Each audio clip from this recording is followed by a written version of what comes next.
بسم اللہ الرحمن الرحیم۔ السلام علیکم۔ سکینہ بی بی نے اپنے قیمتی زیورات فروخت کر کے اپنے بیٹے امجد کو تعلیم دلوائی۔ بیٹا جب 20ویں گریڈ کا آفیسر بن گیا تب اپنی بیوی کے ساتھ بڑی بڑی پارٹیوں میں جانے لگا، جبکہ اس کی ماں گھر میں اکیلی ہوتی تھی۔ ایک بار ہیلتھ منسٹر کی دعوت پر وہ اپنی بیوی کے ساتھ پارٹی میں شرکت کرنے کے لیے جانے لگا تو اپنی ماں سے کہا کہ ماں، آج آپ اپنے لیے کھانا خود بنا لیجیے گا، کیونکہ گھر میں کھانا نہیں اور فریج بھی خالی پڑا ہے۔ ماں نے جب یہ سنا تو بیٹے سے کہا کہ بیٹا، مجھے تو گیس کا چولہا جلانا نہیں آتا، باہر سے کھانا لے کر دو تو مہربانی ہوگی۔ جس پر وہ ماں سے کہنے لگا کہ ماں، ہمیں بہت جلدی ہے، ایسا کریں کہ جو ساتھ والا دربار ہے وہاں آج لنگر کا اہتمام ہے، دربار پر جا کر کھانا کھا لینا۔ امجد اپنی بیوی کے ساتھ پارٹی میں شرکت کے لیے روانہ ہوا اور ماں آنسو بہاتی دربار کی طرف چل پڑی۔ لنگر کھا کر واپس گھر آئی اور صندوق میں سے وہ قمیض نکالی جو آج سے 20 سال پہلے اس نے اپنے بیٹے امجد کے لیے اپنے ہاتھ سے بنائی تھی۔ امجد پارٹی سے واپس آیا تو اس کے پیروں تلے زمین نکل گئی، کیونکہ سکینہ اپنے بہن بھائیوں میں سب سے بڑی تھی اور ایک کمہار کی بیٹی تھی۔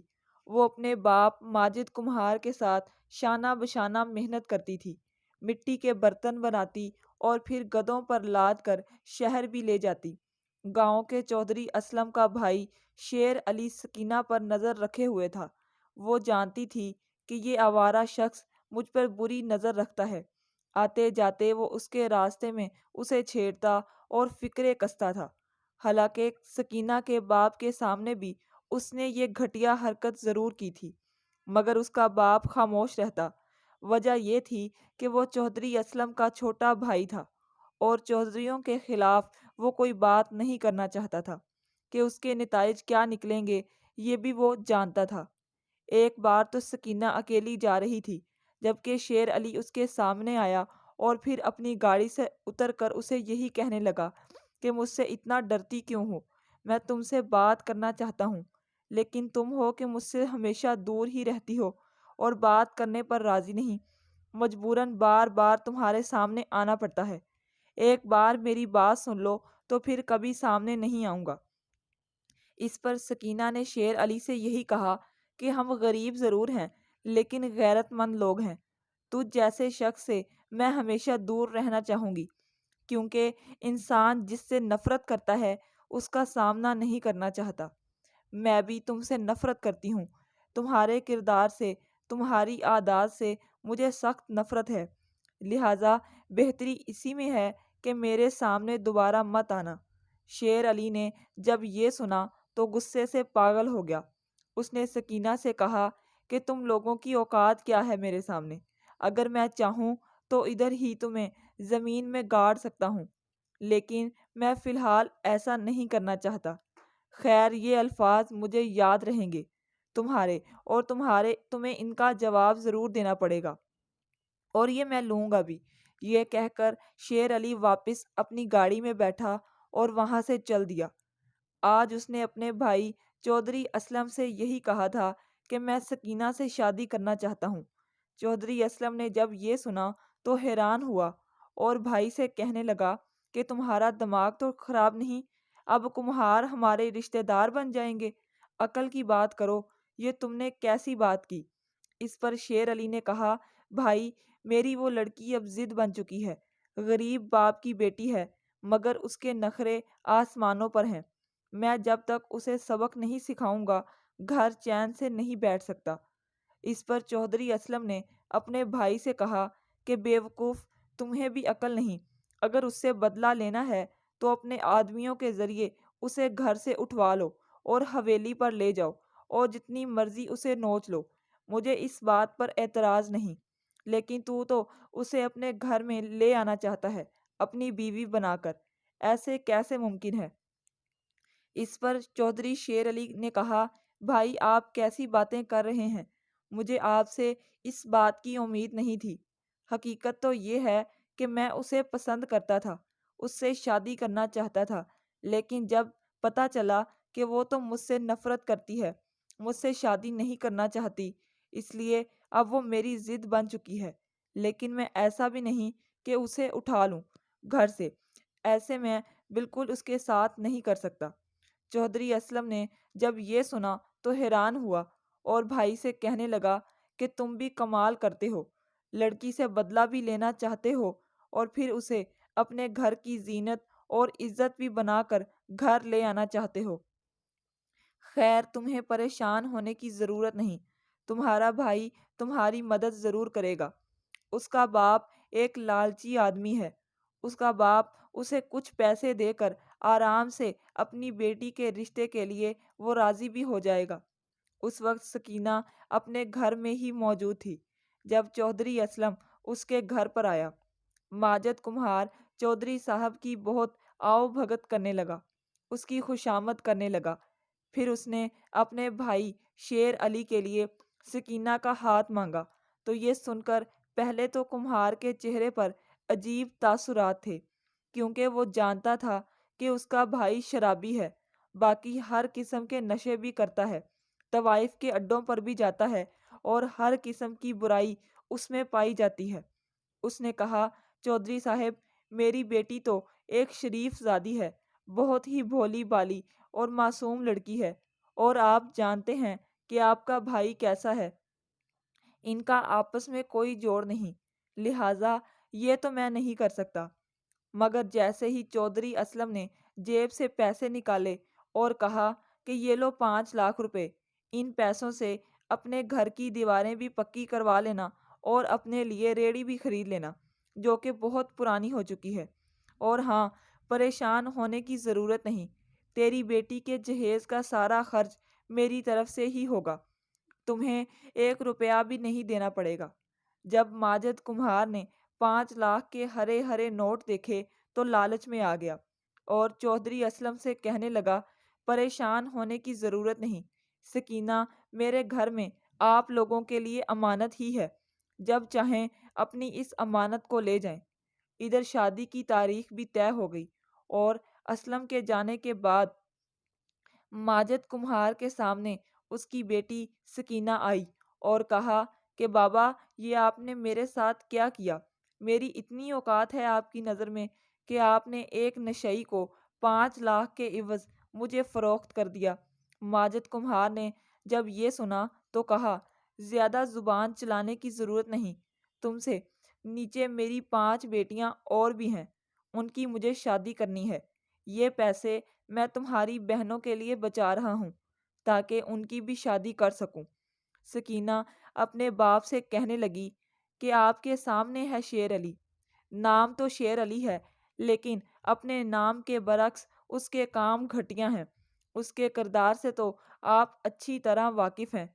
آپ نے مجھے فروخت کر دیا، لیکن کم از کم کسی انسان کو تو فروخت کر دیتے، تب بھی میں آپ پر راضی رہتی، لیکن آپ نے ایک درندے کو میرے حوالے کیا اور اس کو اپنی بیٹی سونپ دی۔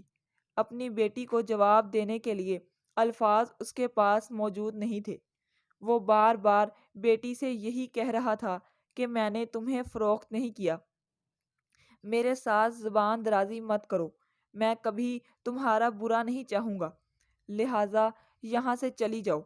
اسی طرح سکینہ کا شیر علی کے ساتھ رشتہ طے ہو گیا۔ سکینہ جانتی تھی کہ شیر علی اس سے کیوں شادی کرنا چاہتا ہے اور شادی کے بعد وہ اس سے کیا سلوک کرنے جا رہا ہے، لیکن وہ خاموش رہی، اپنے باپ کے ظرف سے واقف تھی۔ پہلی بار اسے اس بات کا پتہ چلا کہ اس کا باپ پیسوں کی خاطر کچھ بھی کر سکتا ہے، اپنی بیٹیاں بھی فروخت کر سکتا ہے، لہٰذا اس نے اللہ پر بھروسہ کیا اور بار بار اللہ سے یہی دعا کرتی رہی کہ اے میرے پروردگار، میری مدد کرنا۔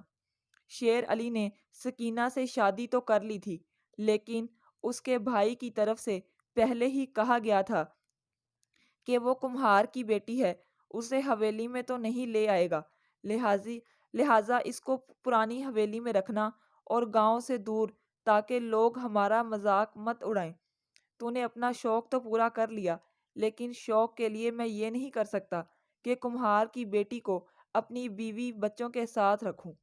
اس گھر میں شیر علی سکینہ کو پرانی حویلی میں لے آیا، جہاں پر وہ عیاشی کیا کرتا تھا۔ اپنے دوستوں کے ساتھ یہی وہ جگہ تھی جہاں پر وہ مختلف عورتوں کو اٹھا کر لے آتا، ایسی عورتیں جو پیسوں پر بکتی تھیں، اور پھر ساری رات عیاشی کرنے کے بعد وہ ان کو واپس گھر بھی چھوڑنے جاتا تھا۔ شادی کی پہلی رات ہی سکینہ کے کمرے میں آیا اور کہنے لگا، بتاؤ، بڑی باتیں کیا کرتی تھی تم۔ شاید تم جانتی نہیں کہ اس دنیا میں ہر چیز بکاؤ ہے۔ پیسوں کے بھوکے ہیں لوگ، یہاں پر خاص طور پر تمہارے جیسے اور تمہارے باپ جیسے لوگ جو پیسوں کی خاطر کچھ بھی کر سکتے ہیں۔ بڑی بڑی باتیں کرتی تھی، نخرے بھی کرتی تھی۔ اب تو میری قید میں ہے، میں جو چاہوں تمہارے ساتھ سلوک کروں۔ اب مجھے کون روکے گا؟ کون بچائے گا تمہیں؟ سکینہ نے شوہر سے کہا کہ میری پھوٹی قسمت تھی کہ تمہارے حصے میں آئی۔ خیر، اب جتنا ظلم کرنا چاہتے ہو کر سکتے ہو، کرو، کیونکہ اب میرے سگے باپ نے بھی مجھ سے وفا نہ کی تو میں کس سے وفا کی امید رکھوں؟ شیر علی نے جب یہ سنا تو اسے غصہ آیا۔ اس نے ایک زوردار تھپڑ سکینہ کے منہ پر مارا اور کہا کہ اب میرے سامنے زبان چلانے کی ضرورت نہیں، میں تمہاری زبان کاٹ دوں گا۔ سکینہ دل میں یہی سوچنے لگی کہ شادی کی پہلی رات تھی اور یہ شخص مجھے مار رہا ہے، میرے ساتھ ایسا سلوک کر رہا ہے۔ سکینہ کو اپنا مستقبل شیر علی کے ساتھ تاریک نظر آ رہا تھا۔ وہ پریشان تھی کہ آنے والی زندگی اس کے ساتھ کیسے گزرے گی، جبکہ اس کے بڑے بھائی نے تو دل سے اسے قبول تک نہ کیا اور ایسی حویلی میں منتقل کیا جو کھنڈر نما پرانی سی حویلی تھی، ویران علاقے میں تھی۔ یہاں تو ہر وقت چودھری کے ملازموں کا آنا جانا تھا اور ایسے آوارہ دوست جو ہر وقت اس کے ساتھ جوا کھیلتے تھے۔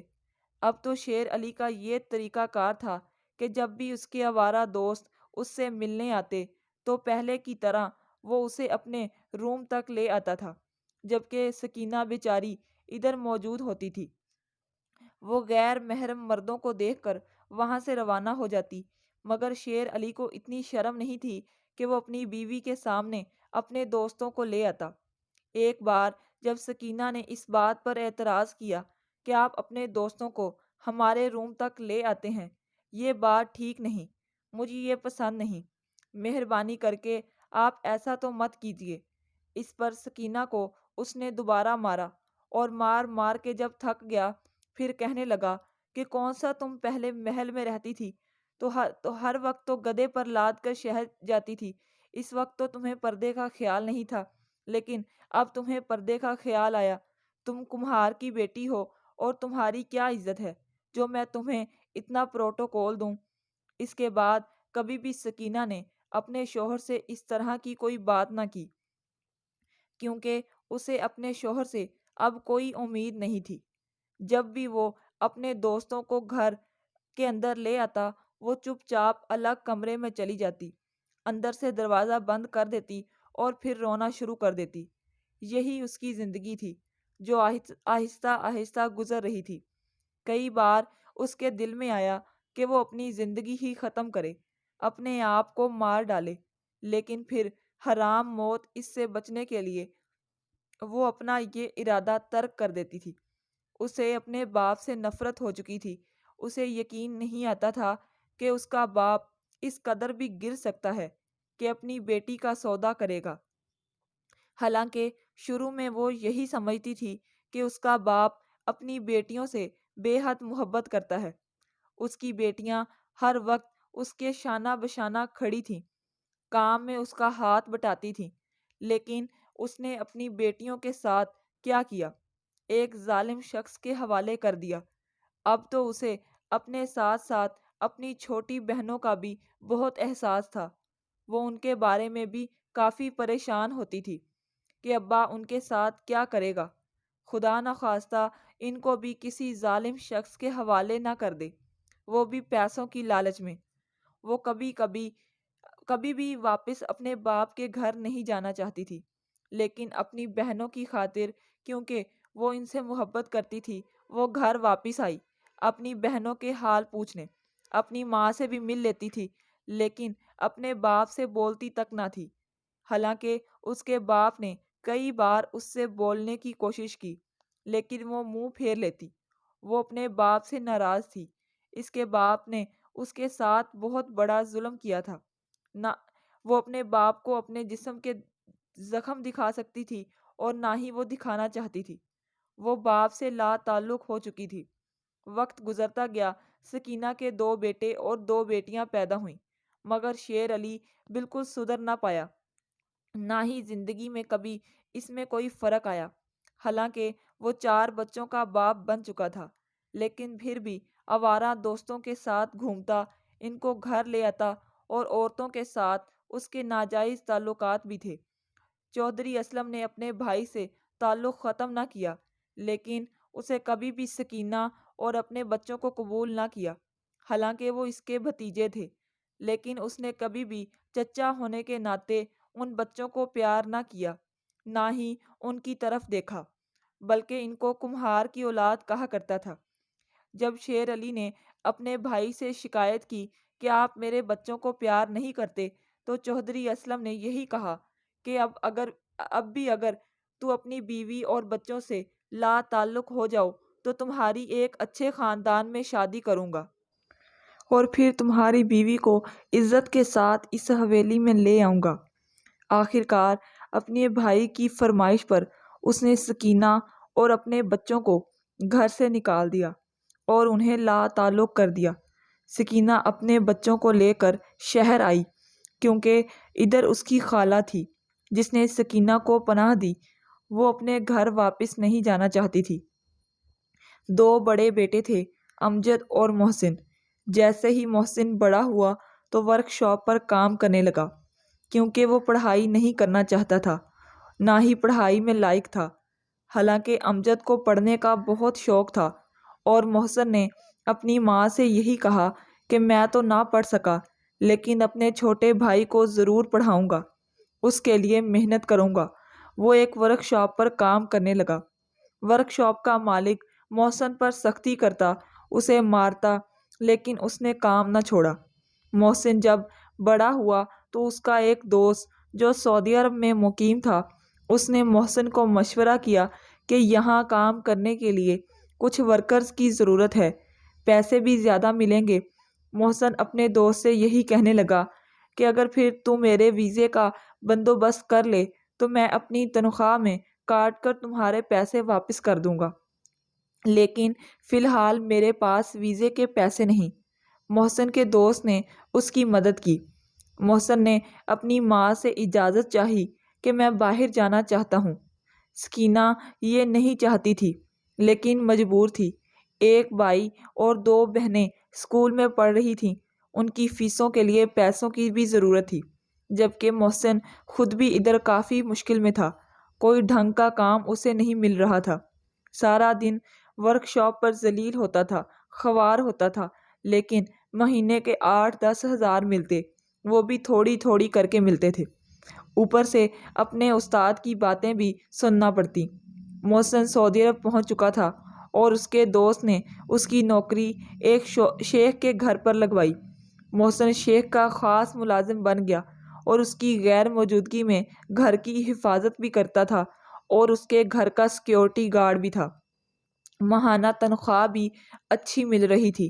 رہائش اور کھانا بھی شیخ کی طرف سے مفت ملتا تھا۔ اب وہ گھر کافی پیسے بھیج رہا تھا۔ اس کی وجہ سے سکینہ اور اس کے بچے خوشحال تھے۔ امجد اپنی تعلیم مکمل کرنے والا تھا، اور پھر محسن کی کمائی کی وجہ سے اس کی 2 بہنوں کی شادی بھی ہو گئی۔ اب سکینہ کی خواہش تھی کہ کسی طرح اس کے بیٹے امجد کی بھی شادی ہو جائے۔ امجد ایک بہت بڑی یونیورسٹی میں پڑھ رہا تھا۔ یونیورسٹی کی فیس بہت زیادہ تھی۔ سکینہ نے اپنے زیورات فروخت کیے اور اپنے بیٹے کی تعلیم کا بندوبست کیا، کیونکہ جو پیسے اس کا بھائی محسن سعودی عرب سے بھیج رہا تھا، اس سے اس کی بہنوں کی شادی بھی ہوئی۔ سب کچھ بہت ٹھیک چل رہا تھا کہ اچانک محسن کی زندگی میں ایک بھونچال سا آ گیا۔ اس کا 50 سالہ مالک، اس نے ایک 22 سالہ لڑکی سے شادی کی ہوئی تھی۔ محسن اس بارے میں کچھ علم نہیں رکھتا تھا۔ اسے اس بات کا اس وقت پتہ چلا جب ایک دن شیخ گاڑی میں کہیں جا رہا تھا۔ اس نے محسن سے کہا کہ میرے کمرے میں کچھ کاغذات پڑے ہیں جو میں اٹھانا بھول گیا، وہ لے کر آؤ۔ محسن بھاگتا ہوا کمرے میں داخل ہوا تو ایک خوبصورت 22 سالہ لڑکی کمرے میں موجود تھی۔ اس کا نام طاہرہ تھا۔ وہ محسن کو دیکھنے لگی۔ محسن نے کہا کہ مالک نے مجھے کاغذات لانے کے لیے کہا، میں وہ کاغذات لینے آیا ہوں۔ طاہرہ نے اسے وہ کاغذات دیے اور اس نے محسن سے اس کا نام بھی پوچھنا۔ اس نے کہا کہ میرا نام محسن ہے۔ کہا کہ پہلے تو تمہیں نہیں دیکھا۔ محسن نے کہا کہ میں نیا سیکیورٹی گارڈ ہوں، باہر بنگلے پر ڈیوٹی دیتا ہوں۔ طاہرہ اسے عجیب و غریب نظروں سے دیکھ رہی تھی۔ محسن گھبرایا اور کاغذات واپس لے کر مالک کے پاس آیا۔ محسن کو کافی خوف محسوس ہو رہا تھا کیونکہ اس نے طاہرہ کی آنکھیں پڑھ لی تھی۔ وہ محسن پر دلچسپی لے رہی تھی، حالانکہ وہ پہلی بار اس سے ملی تھی۔ وہ اپنے مالک کو دھوکہ نہیں دینا چاہتا تھا، لیکن اس کی بیوی کے ارادے اسے کچھ ٹھیک نہیں لگ رہے تھے۔ ایک بار محسن کا مالک گھر پر نہیں تھا۔ ایک دوسرے ملازم نے محسن سے کہا کہ آپ کو بی بی جی بلا رہی ہے۔ یہ سن کر محسن کے پسینے چھوٹ گئے۔ وہ کافی پریشان ہوا۔ وہ جانتا تھا کہ اس کی مالکن کے ارادے کچھ ٹھیک نہیں۔ محسن جیسے ہی مالکن کے کمرے میں آیا تو وہ کہنے لگی، دیکھو میری بات بڑے غور سے سنو، میں نے صرف مال و دولت کی وجہ سے اس بڈھے سے شادی کی ہے، ورنہ یہ مجھے ایک آنکھ بھی نہیں بھاتا، نہ ہی مجھے اس میں دلچسپی ہے۔ میں خوبصورت نوجوان کی تلاش میں تھی جو کہ تم ہو۔ اگر مجھ سے دوستی کرو گے تو اتنے پیسے ملیں گے کہ 1 سال میں بھی تم نہیں کما سکتے۔ لیکن محسن نے یہی کہا کہ میں یہاں نوکر ہوں، اور ایک نوکر کی کیا جرت کہ وہ اپنی مالکن سے تعلقات رکھے۔ آئندہ ایسی بات مت کیجیے گا۔ یہ کہہ کر وہ واپس آ گیا۔ لیکن طاہرہ کافی غصے میں آ چکی تھی کیونکہ محسن نے اس کی آفر ٹھکرائی تھی۔ اسے اس بات پر کافی غصہ تھا۔ وہ ایک موقع کی تلاش میں تھی اور کچھ دن بعد اسے موقع بھی ملا تھا۔ جب محسن اپنے مالک کے کہنے پر کسی کام کے سلسلے میں اس کے گھر میں داخل ہوا تو طاہرہ اس کے سامنے آئی اور محسن سے کہنے لگی کہ تم اپنے آپ کو کیا سمجھتے ہو؟ کیا تم بھول گئے ہو کہ ایک معمولی سی نوکر ہو؟ اس پر محسن کہنے لگا کہ میں اپنی حقیقت سمجھتا ہوں، اس لیے تو آپ سے دور رہتا ہوں۔ وہ محسن کے قریب آئی، اس کا ہاتھ پکڑنے لگی۔ محسن نے ہاتھ چھڑانے کی کوشش کی تو وہ محسن سے لپٹنے کی کوشش کر رہی تھی۔ مالک کافی دیر انتظار کرتا رہا۔ پھر وہ گھر میں داخل ہوا تو طاہرہ نے یہ بہانہ کیا کہ آپ کا ملازم مجھے چھیڑنے کی کوشش کر رہا تھا، مجھے پکڑنے کی کوشش کر رہا تھا۔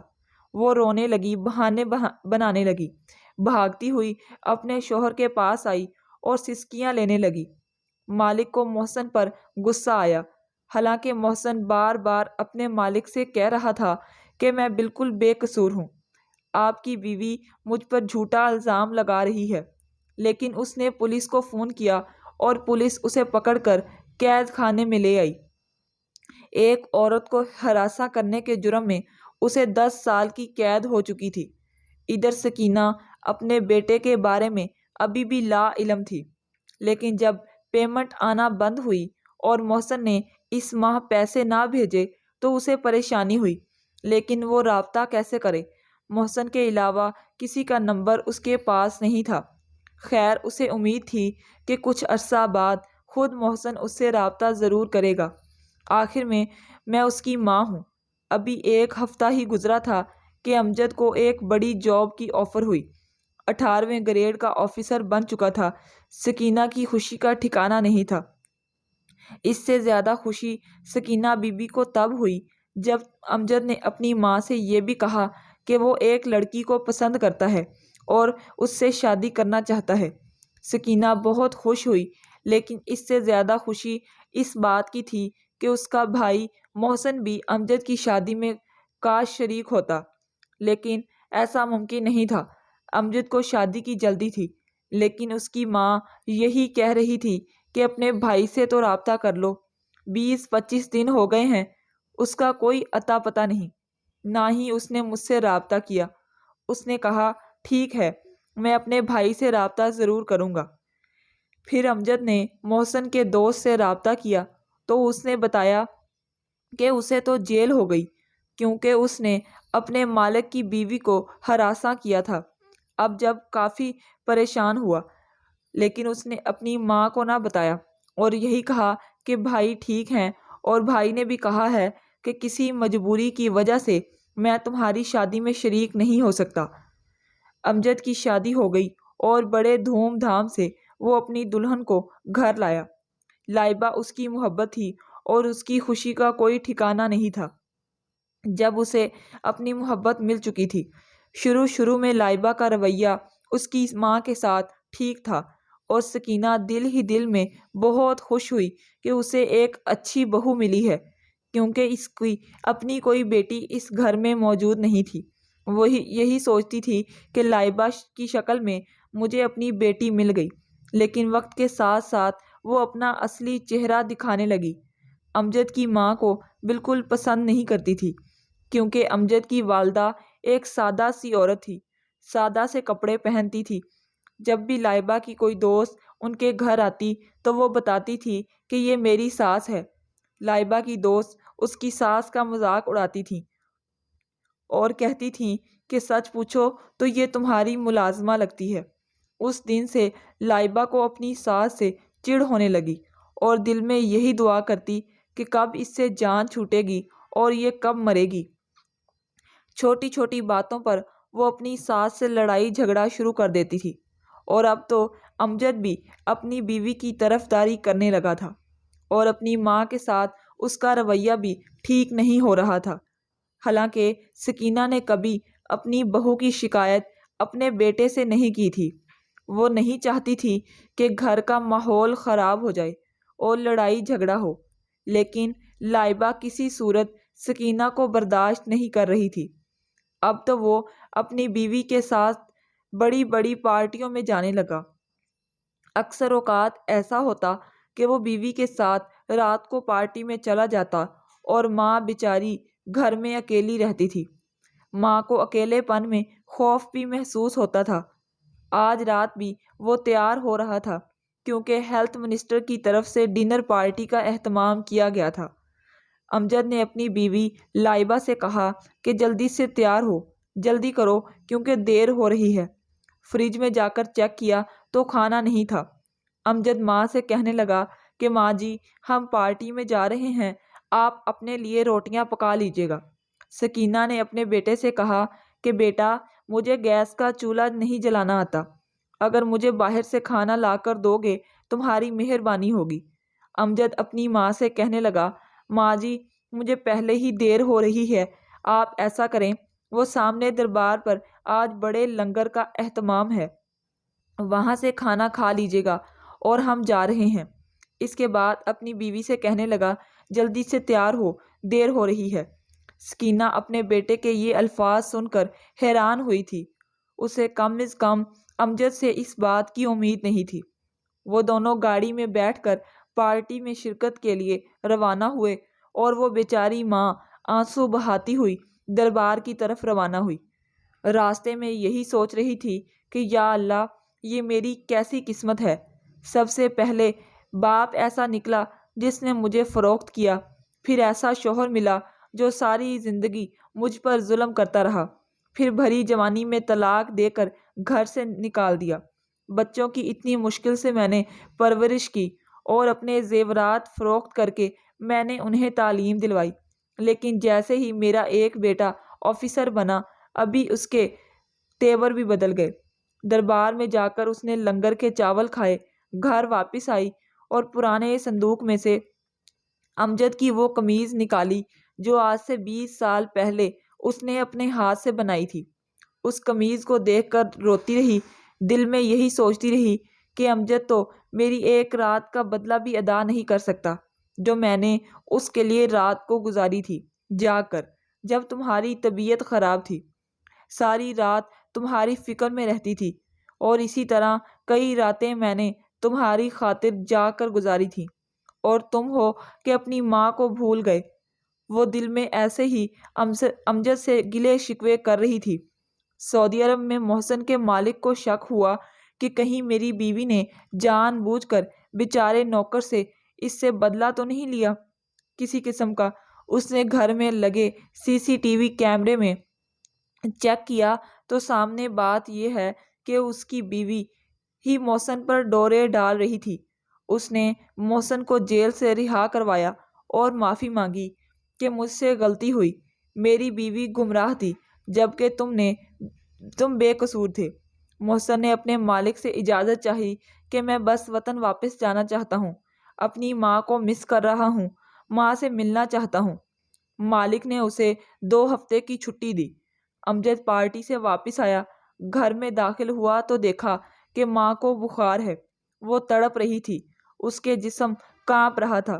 بجائے ماں کو ہسپتال لے جانے کے، بیوی کے کہنے لگا کل ماں کو ہسپتال لے جائیں گے۔ تھکاوٹ کی وجہ سے وہ دونوں سو گئے، جبکہ اس کی ماں بخار میں تڑپتی رہی۔ صبح ہوئی تو محسن گھر پہنچ چکا تھا۔ جیسے ہی وہ گھر میں داخل ہوا تو ماں پر نظر پڑی۔ اس کی ماں کی حالت بہت خراب تھی۔